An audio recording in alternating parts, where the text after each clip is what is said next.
some part of their lives hiding in the mangrove forest. And you see mangrove trees all the way along. So when you go out in the water, almost every tree you see is mangroves. It's actually what you're seeing right behind me are mangrove trees. I'll give you a close-up look in a second.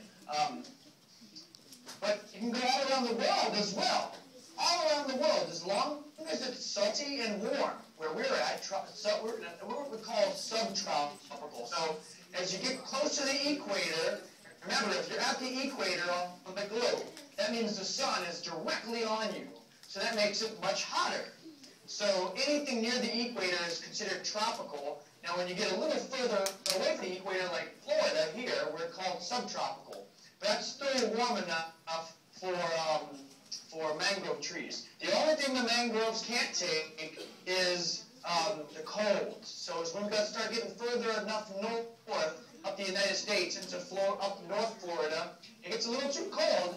The mangroves, they get a nice freeze, the little babies die, and then you don't have a mangrove forest. But here it stays nice and warm, so we have these guys year-round. They stay really healthy, and it provides habitat for things all over the place, whether it's fish, birds, and even mammals. And you'll see in the video you guys are going to watch, if you haven't watched it already, photos of bobcats and raccoons and deer and things like that.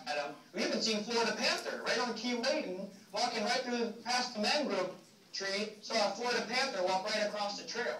Now, I'm sure you guys have seen lots of these things. See these guys? What is this? I've seen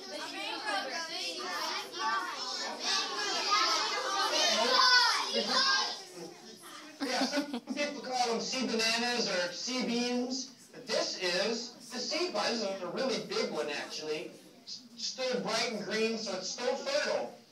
This is the seed pod from the red mangrove tree. It grows on the red mangrove. They have 3 types here. The one we're going to see the most common are the red mangrove. It's the one with the tangled root systems. Watch, what I'll do is I'll get you on this other camera here.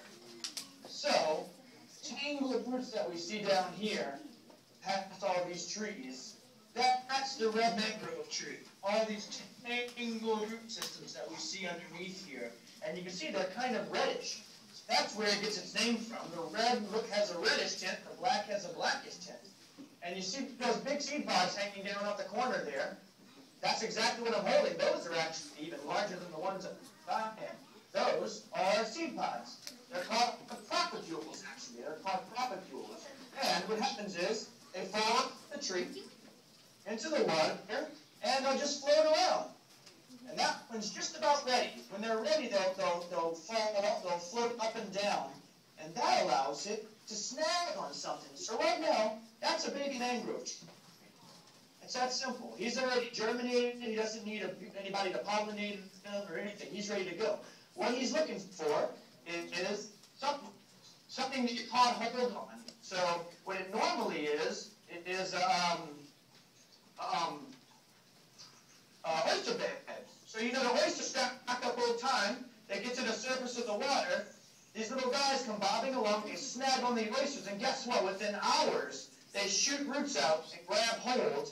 Leaves come out the top, and within 10 years, you can get a giant canopy of mangrove trees like I have here. 10 years. So these islands just pop up all over the place.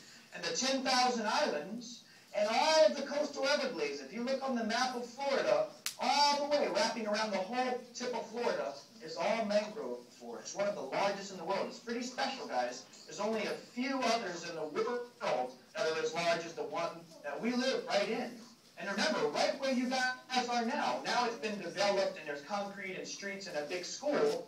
That was a huge mangrove forest. And just maybe 300 years ago, there were natives. There were the Calusas, hundreds of little children running around through the mangrove forest, right where you're sitting right at this very moment, learning, instead of learning how you guys are learning using computers and things like that, they were learning how to fish, hunt, and prepare for hurricanes and things like that. So the mangrove forest has been giving people habitat and food for thousands and thousands of years.